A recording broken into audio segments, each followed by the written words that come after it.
Hiya, welcome to the Wholly Irregular ECY Shedcast.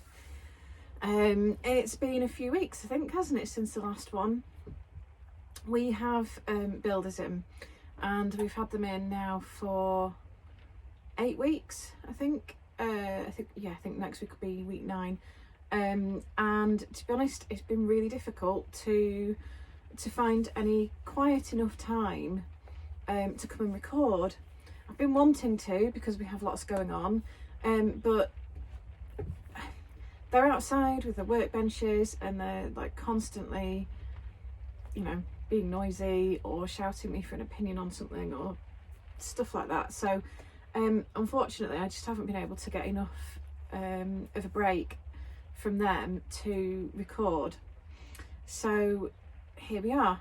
I finally have a weekend morning with no one around, and so yeah, the only thing is it does mean that I've got absolutely loads to tell you, and even with that there'll still be stuff that I miss. I would have loved to have recorded a Shedcast last week because we had a big Keld fingering update, which was really exciting, and it would have been so cool to video it all. But anyway, thank you if you were there and you bought yarn at the time and kind of like were excited about it and all that kind of thing. That helps fuel the creativity, so that's really good, thank you. There's still plenty of Keld left for the first time. So just as a reminder, here it is. I've only brought one skein through because I already had loads of stuff to bring through. So it's merino and linen, and it's absolutely gorgeous. I'm obsessed with it, I have to be honest. I just could happily keep the whole lot. So yeah, there's plenty left. Just be careful, I forgot, it has 360 metres to 100 grams, not the usual 400 metres. It's a little bit short, basically because the linen adds weight, which means you still get 100 grams, but you get fewer metres. So that brings me onto this, which is also Keld, which I'm dying to share. This is my willow shawl, which Claire has knitted for me. And she's done an absolutely beautiful job, but I felt really bad because I'd forgotten about the meterage and she ran out on the final purl row before the cast off. So if you want to make one of these, it's large actually, it's blocked out huge. Get 2 skeins or use something else. You could even use a contrast for the last row and the cast off. I thought a contrast actually would look really cool. But what I did was broke into the second skein, and I'm going to make something else to match with the rest of that. I think I'm going to, I'm just looking at the lace pattern. What I'd like to do is design either fingerless mittens or maybe a hat to match it, to use up the rest of that second skein. But if you're using 400 meters, yarn that's got 400 meters in it, then you'll be fine. So that was a bit silly of me, but it's turned out so beautifully. I'm still really, really glad. And I'll just pop it on over this scarf, just so you can get an idea of the sizing. I mean, that's over the top of a scarf, so clearly it's quite big, it's quite sizable. That lace really opens out when you block it. I blocked it really hard though, I have to say. I always do. Especially if a thing's got points, because it's so much easier to block points than straight lines. So I'll just pop that back there. So that's the Keld. So do take a look.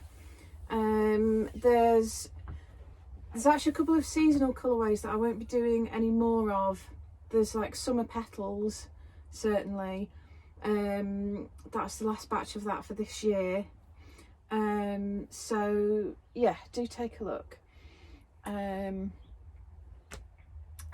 right, I have a list, so let's see if I can stick to it. So that's the Keld. That's stuff that has happened. I'll tell you what else, actually. I'm just trying to get all this in the right order. So I don't know if you will have heard about Parcelgate.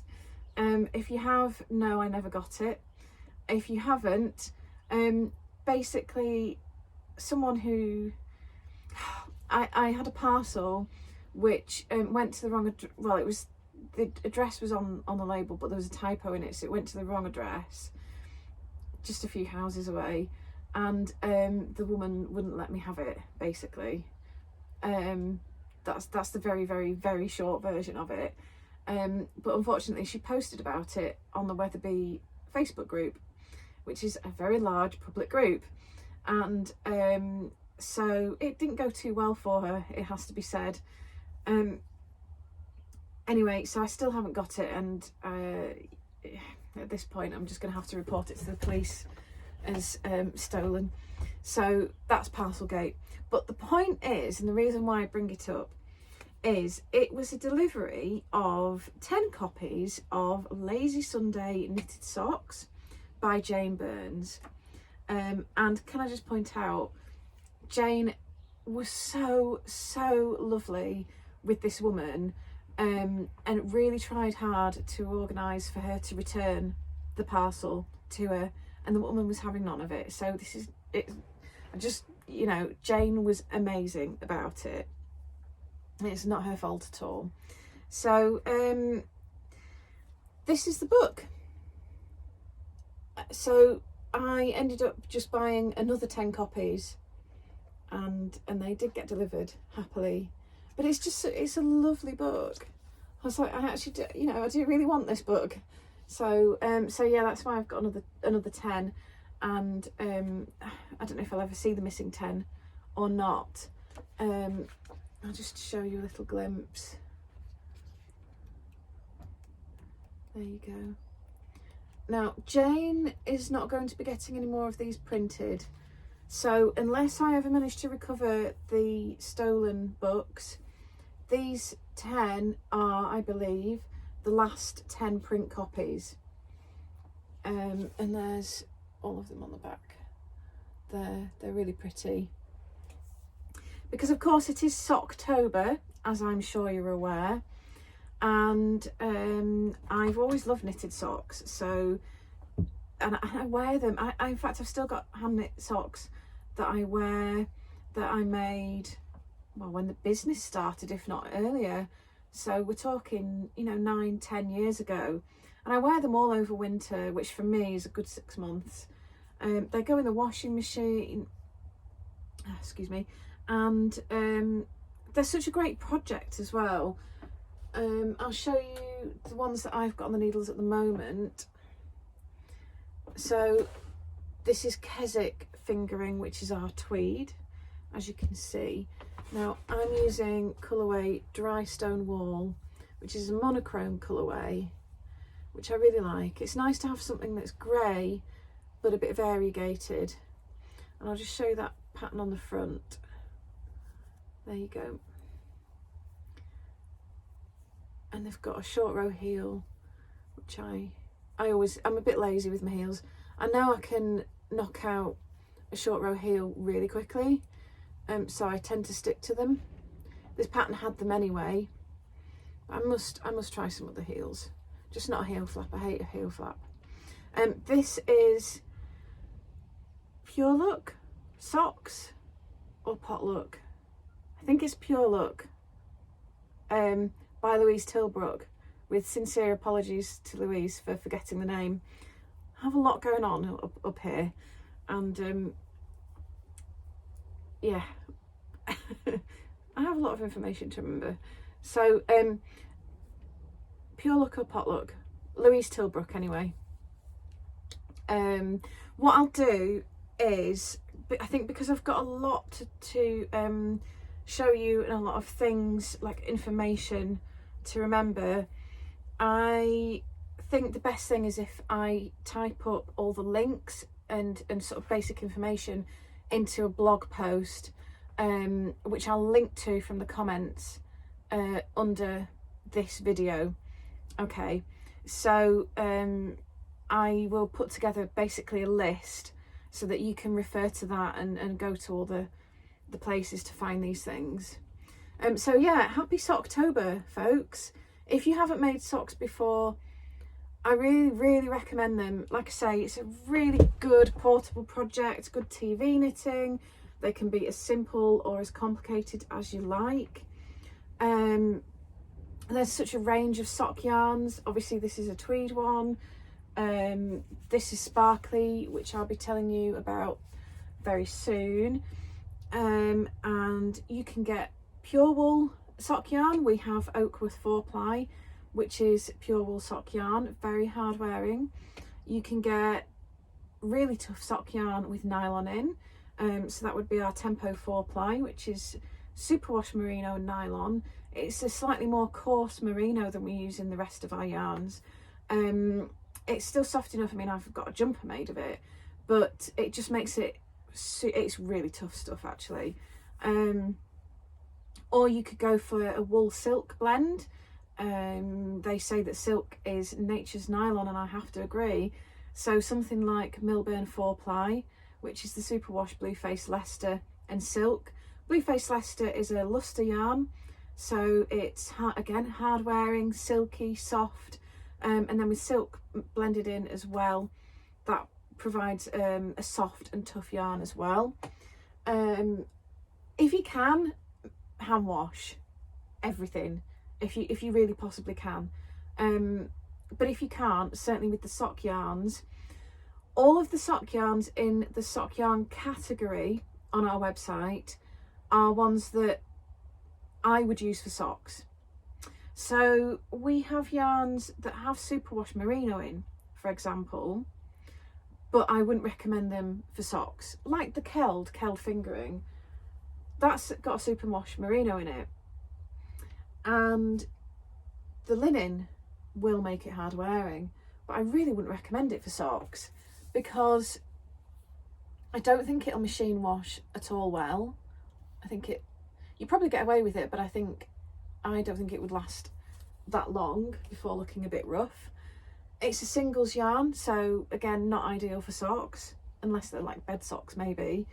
So that's why in our sock yarn category, it's specifically socks that we recommend, yarns even, that we recommend for socks. It's not all superwash yarns or, you know, whatever. It's a bit more carefully thought out than that, I have to say. So, socks. Actually, whilst I've got a sock yarn right here, this is a really good one. So this is Brimham High Twist. Now, I brought it through because I wanted to remind you that we're still selling this. This is my special colourway, Trans Rights are Human Rights, obviously based on the trans flag. It's a issue very close to my heart, which is why I was keen to get involved with this. So all it is we're donating a percentage of the sales from this yarn to Stonewall. Again, we did quite a lot of research. We didn't just randomly pick a charity. We did quite a lot of research and decided that they were who we wanted to support with this. So that's on the website. I shall keep producing it. If it sells out, I'll produce more. And just every few weeks we're sending off a donation from the sales. I think it's 20%, but have a check on the website. I'm sure it was 20%. I can't think that I would have said any less than that. It sort of had to be a sustainable amount that I could keep doing it like on a permanent basis, but obviously I want it to be enough to be worth it. So so that's Brimham High Twist. Now this is superwash merino and nylon, but it's got the high twist to it. I hope that's not so close that you can't see it. So you get a nice, crisp, solid yarn. It is soft, but it's nice and solid and structured and sturdy. Fantastic for socks. I've made a pair quite recently. I should have brought them through in Brimham High Twist, and they are just, oh, they're lovely. They're just like, you can see every stitch really crisp and neat and lovely. So that's in the sock yarn category, and this colourway is Trans Rights Are Human Rights, which clearly is something that I firmly believe. So that's those are things that I've talked about that I needed to, I'll just put those to one side, check my list. So those are things that have happened and are happening. I think the next thing I shall talk about is one of my recent FOs, which I've been dying to show you all, is this. I hope you can see that okay. This is called Party Punch Shawl, and it's by TL Yarn Crafts. She's on Instagram and has her own website, and the pattern is on there. It's a free pattern. There are lots of really nice paid for ones as well, so I should definitely be doing more of hers. So do go and look her up on Instagram, TL Yarn Crafts. Now this, and the reason this isn't just any old shawl, this is Tunisian crochet. And actually, if I show you this edging, you can hopefully really see the texture of it. And I really like that, if you can see it. In particular, I like this kind of dense, squishy fabric. Now, I've never done true Tunisian crochet before. I've always been curious about it, but never quite seen a pattern that takes enough of my fancy to have a go at it. And to be honest, I'm sure a lot of you will identify with this. When you work long hours and you lead a busy life, you generally want your projects to be easy and to not have to think about them, particularly if you're sitting down just for a tiny bit during the week. And then on a weekend, you're so knackered that the last thing you want to be doing, really, is learning how to do something new and having to look up YouTube videos and mess about and pull it back out again and start again and all that kind of thing. So I think that's probably a large part of why I've never tried Tunisian crochet, and why I often don't make complicated things either. And I know it sounds like a silly excuse, but like I say, I suspect quite a lot of you will identify with that. You really have to have the headspace, don't you, to learn something new, I think, anyway. Like I say, it is full of fluff up there, so it's quite busy. So I've just never got round to trying Tunisian crochet, but I saw this on Instagram and I just thought, that looks really cool. I just really like that. Maybe that's the thing that I'm going to try. And I couldn't get it out of my head. So I ordered Tunisian crochet hook, and because I've got all Knit Pro cables and everything, mostly, I only needed to order the hook because I knew I already would have a cable to screw it onto. So I ordered the hook and then didn't get around to it for about 3 weeks, and then eventually did.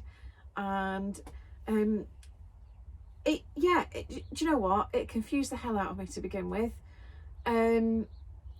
It's quite a funny concept really, but once you know how to do it, it's so easy.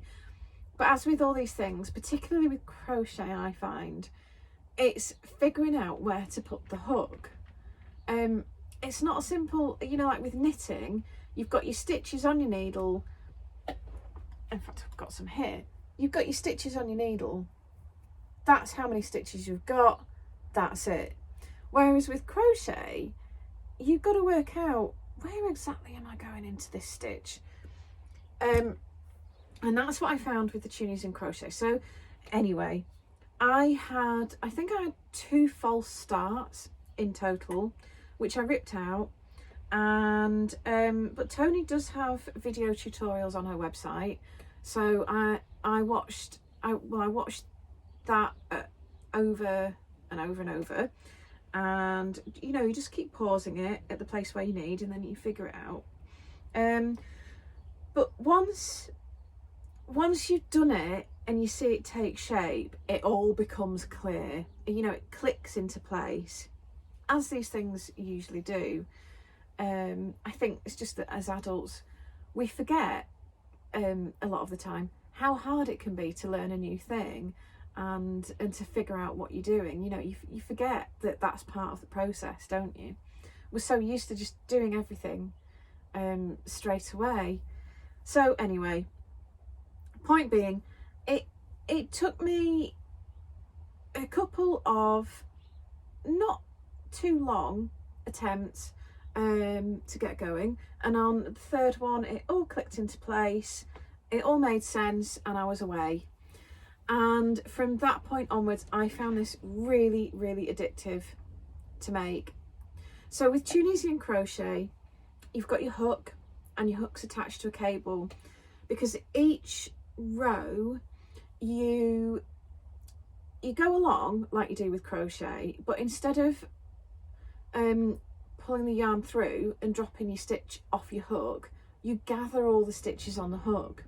So you go along in one direction and build up all the stitches on the hook, and you can do like increases and decreases and different things like you do in knitting, and then you go back the other way and you hoik them all off. It's kind of a bit like casting off. So each row is, I suppose, 2 rows long. You have your pattern row where you gather all your stitches up onto your hook and then onto your cable as the rows get longer, and then you have I think it was called like the back pass or something like that, where you just go back along and you yarn over and draw it through 2 loops on the hook, yarn over, draw it through 2 loops on the hook, yarn over, draw it through 2 loops. You go all the way along in that manner, and it casts off basically all the stitches.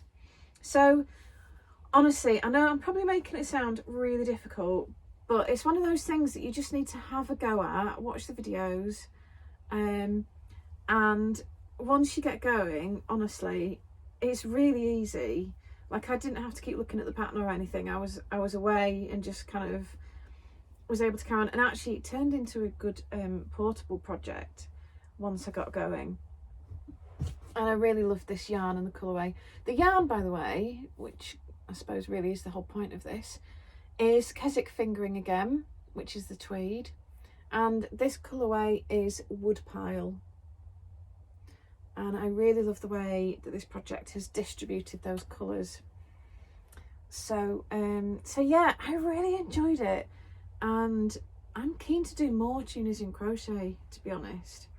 I really like this. Obviously this is a lacy pattern, but I've seen patterns where the texture is more like, I'm just looking for the edge, there it is. The texture is more like that, and it's much more dense and squishy. So I'm quite keen to have a go at that as well. So that's another recent FO. And then I've got one more work in progress, and this is what's taken up all of my knitting time at the moment. It's taken me ages. I don't know, I think I'm just not getting much time to spend on it. So this goes back to Keld, you see. It's all tied together, almost like I planned it. And this, it's a bit awkward because I've just finished the back there, just onto the front, and I've got there the sleeve holes. This is a strand of Keld Fingering held double with a strand of Coniston Fingering, which is the merino mohair singles yarn, which by the way we have loads of in stock, and it's very cozy and very beautiful, and you should check it out. So here we go. That's Keld fingering in Charcoal, and that's Coniston fingering in Thunder. And I really like the way, with holding these double, that you get the best of both textures. So you get like the shine of the linen coming through, and then you get that little bit of the fluff of the mohair, but not too much. I absolutely love this. I'm really enjoying making it. I shall enjoy wearing it as well, I'm sure, if I ever finish it. Where are we? There we go. So it looks a bit of a jellyfish at the moment. And the pattern, it's I'll try and stand back a bit. It's a big boxy jumper. I know it doesn't look it at the moment, but it will block out. It's a big boxy jumper. It's going to be cozy, slouchy. It's called Vertical Lines, and I can't remember who it's by. I want to say Petite Knit, but I have a feeling that I'm wrong. It's certainly called Vertical Lines anyway, the pattern. I will have to pop a link to it in the show notes on the blog, I'm afraid, because I really can't remember. But yeah, so that's Keld, where are you? Held double with Coniston fingering. Highly recommend it as a combination. So yeah, so that's I think everything that I needed to tell you about. I was going to do all this in the opposite order, actually. I was going to do all that last and this first, but never mind. Okay, so that's all stuff that's happened. Let's talk about what's going to happen and what's in progress. So the first thing, and the real key reason for the Shedcast, is we have an update going live today. I don't even know what time it is. I'm guessing it's about 12 o'clock now, and the update goes live at 1 o'clock. So clearly you're not going to be watching this ahead of the update, because it takes about 8 hours to load up videos onto YouTube. So apologies, because you're going to be watching this after this update's already gone live, but hopefully there'll still be plenty of choice left by the time you're watching this. And if not, there's always going to be more. And so hopefully it's still helpful either way. So the key element of this update is Rosedale 4-ply. I just realised you can't really see this pile of yarn all that well from there. I'm just going to turn the camera a little bit, just angle it as you do. I'll just angle that down a bit. Oh yes, that's better. You can see a bit more now. I can't move it too much because then you'll see the mess, and we don't want that. Right, so Rosedale 4-ply, superwash merino, nylon, and 5% gold stellina sparkle. There you go. You can just see that little bit of stellina.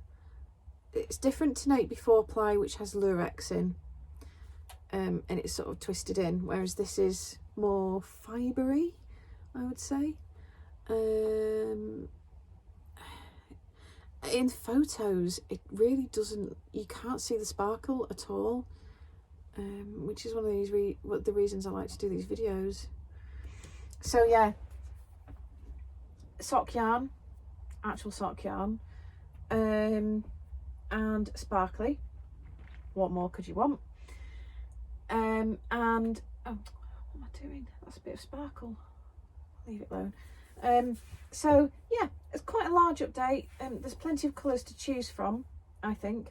I've gone for some seasonal specials. Have I? Oh, sort of. Yeah, it's seasonal, but maybe not specials. Like, they're seasonal, but kind of not limited edition, if you know what I mean.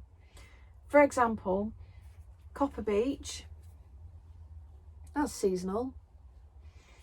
And I've done Nebula. It's not actually really meant to be a seasonal special, but I just always end up doing it at this time of year. That's Nebula. It's really cool. I like it. And then there's A Murder of Crows. Laura and I are a bit obsessed with this colourway, to be honest. Again, it's not technically a seasonal special, but obviously I kind of end up doing it more at this time of year, and not as much in summer. So a kind of accidental seasonal special, with these splashes of red. I just really think it's really cool. Yeah, these aren't actually really seasonal specials. Chestnut, again, autumnal, certainly. And everybody's current favourite, Thicket. Woohoo! We love Thicket.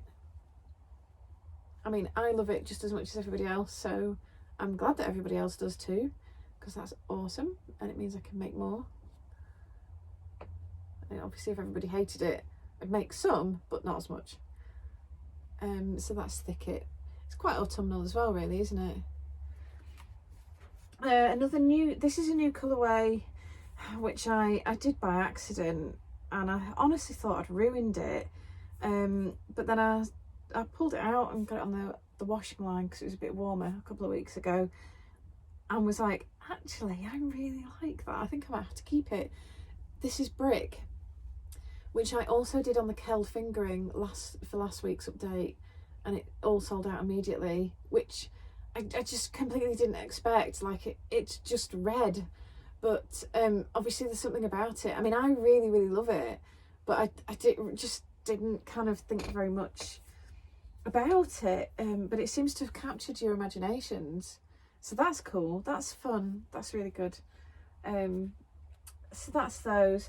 I've also done Hedgerow, which it's got more green. I've had problems with dyes, which I've talked about endlessly in pretty much every video I've ever done, basically because it's a problem that hit this year, and I've only been doing videos this year, so it's something that I'm still dealing with. So the colourways are prone to change. I mean, they probably would be anyway, but when your dyes randomly change colour, it kind of ruins things. So this is Hedgerow, and it has got more green, but I still really love it. Still a bit sludgy, which is good. That's what we like. I've done Starling, which is one of our classic sort of dappled colourways, as you can see. I have done Stone Chat, which I would say is an ECY classic. Warm, slightly muddy pink. I've done Robin Egg. I don't even know where I've put the label for this. Anyway, it's unlabelled, but it's Robin Egg. It's a lovely soft turquoise, again a real classic. I have done Midnight. I don't do this very often at all, but when you've got gold sparkly yarn, I think the rules say that you have to do dark blue. So you know, who am I to disagree? I've also done, this is one of my absolute favourites. Again, I don't do it very often because, as I've again said before, greens are actually really hit and miss, greens and browns in particular. But this is Algae, and I love it. I don't think I even need to say any more than that. It's so nice with that gold sparkle. There's Whispering Grass, because it's always good to have at least one neutral which can lift the palette when used with other colours. So that's a nice soft creamy colour. I've shown you Nebula and Copper Beach, yeah, and this is Mountain Hare.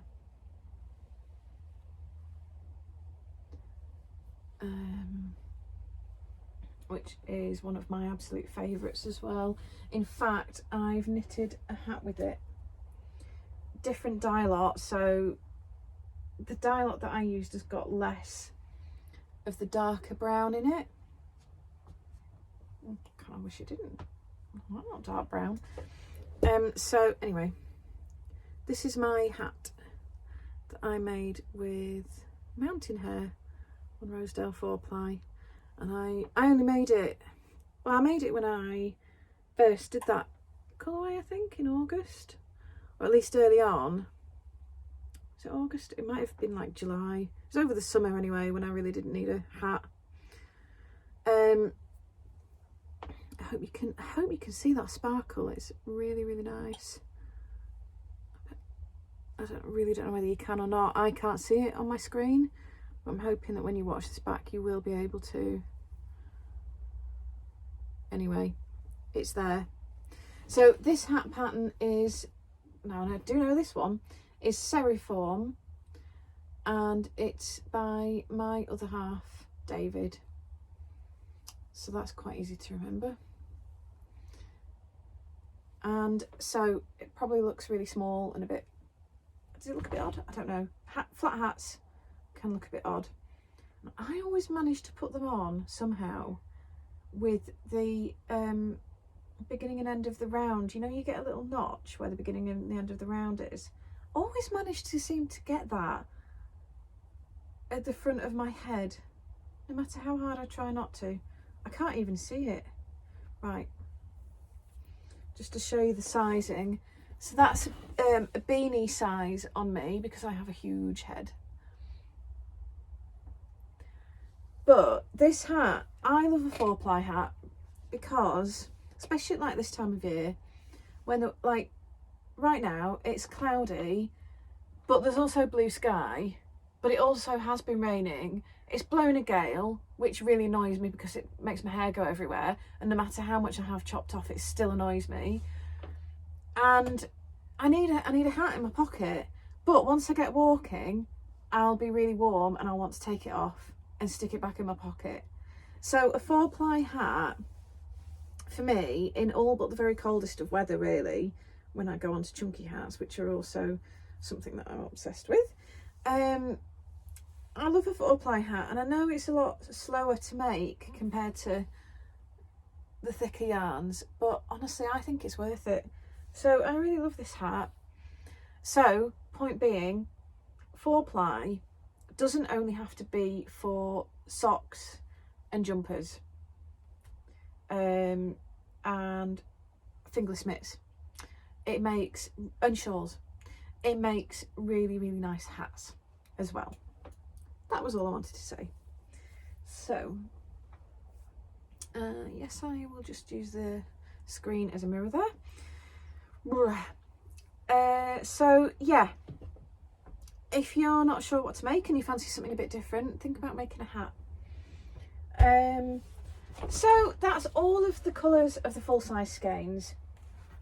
I've also done some mini skeins as well, just 5 colours there. I've gone for, in fact, oh there you go, that's a better view of them. Black Magic Rose, although that's come out really red, it's normally more aubergine than that. Larkspur, Tide, Falling Leaves, and Stone Crop, just to add like a light colour. So that goes really nicely with that. They're nice together. I really like these two together as well, but also those two together. And for me, I do like Larkspur and Black Magic Rose together as well. So that's their individual colours, and I've photographed loads of colour combinations.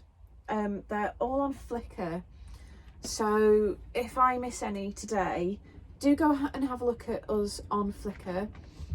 We have all sorts of albums on there. They're not just the update album previews. We have 2 colour combinations, 3 colour combinations, 4 colour combinations, all the way up to 7 plus colour combinations. And even as the person behind the yarn, I find those albums really inspiring. Laura's been collating them for years at this point, so there is a lot of information and inspiration there. So there's and there's also like Milburn 4-ply and double knit colour combination inspiration, project inspiration. There's all sorts. So if you look us up, and again I'll link to this in the show notes, it's look us up as Eden Cottage Yarns, and then if you go on to albums, there's loads to go at. So this lot are in Flickr, okay, but I'll just do a few, because there's the obvious ones. There's things like Thicket with Tide, okay, but then there's things like, oh, I don't know, would you put, you see, this is a new one again, which I missed the other day, Starling with Falling Leaves. And then there's like, oh, I forgot to show you.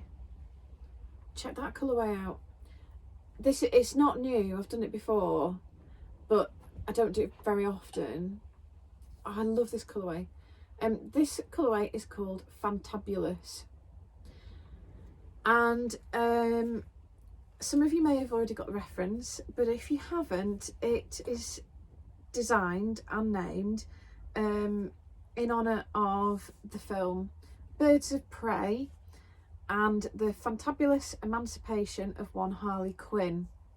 I think I've remembered that correctly. I should have had a quick look at the Blu-ray before I came up. Anyway, the point is, it's the Harley Quinn film, and it has fantabulous in the title, and this colourway is inspired by all the colours that she's most commonly seen in, and it's just such a cool, fun film. It's completely ridiculous and I love it. What I really love about it is that it's entirely women being badass.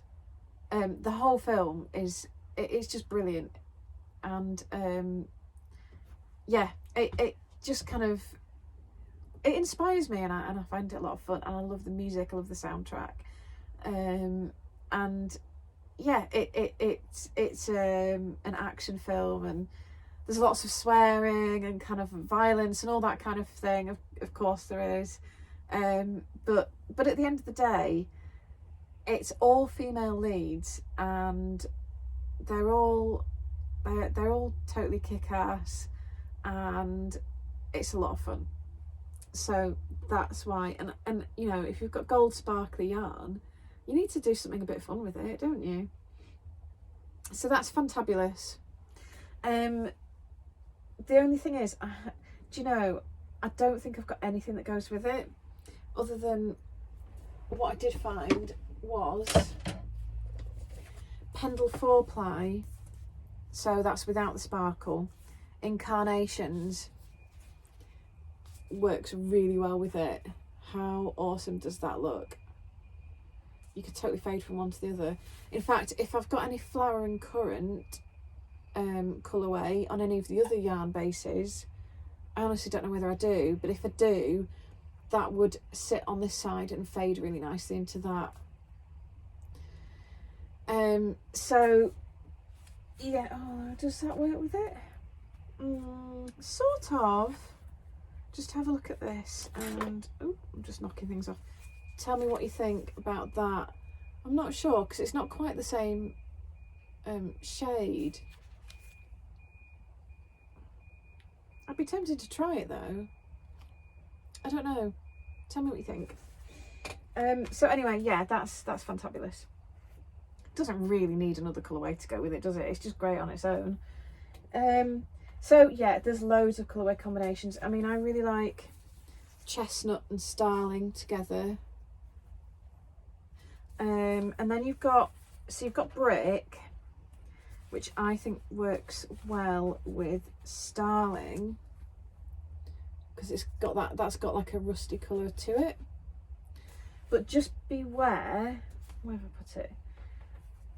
I don't think brick goes well with the red in A Murder of Crows, because it's a totally different shade of red, and I think that they clash. I don't know, you might disagree, and that's completely fine. But yeah, I kind of think, just not quite. But brick does also, I think, go really nicely with Whispering Grass. You could even do that. So you've got algae, brick and Whispering Grass there.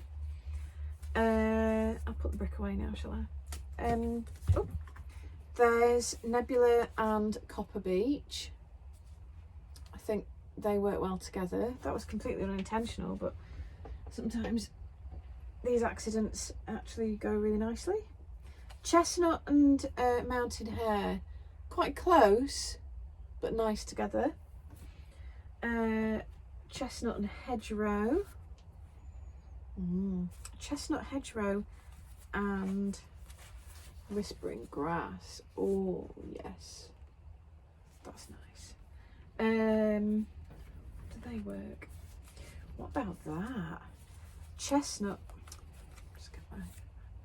There we go. Chestnut and Stone Chat. And then again with the Whispering Grass, you see it goes with everything. It's a very useful colour.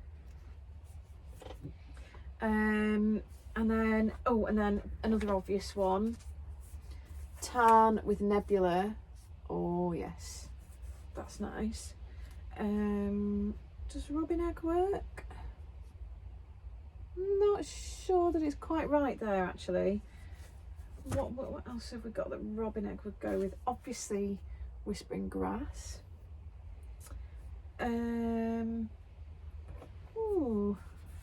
About those three together, Robin Egg, Hedgerow and Whispering Grass. What an idiot. Of course, Thicket with Robin Egg.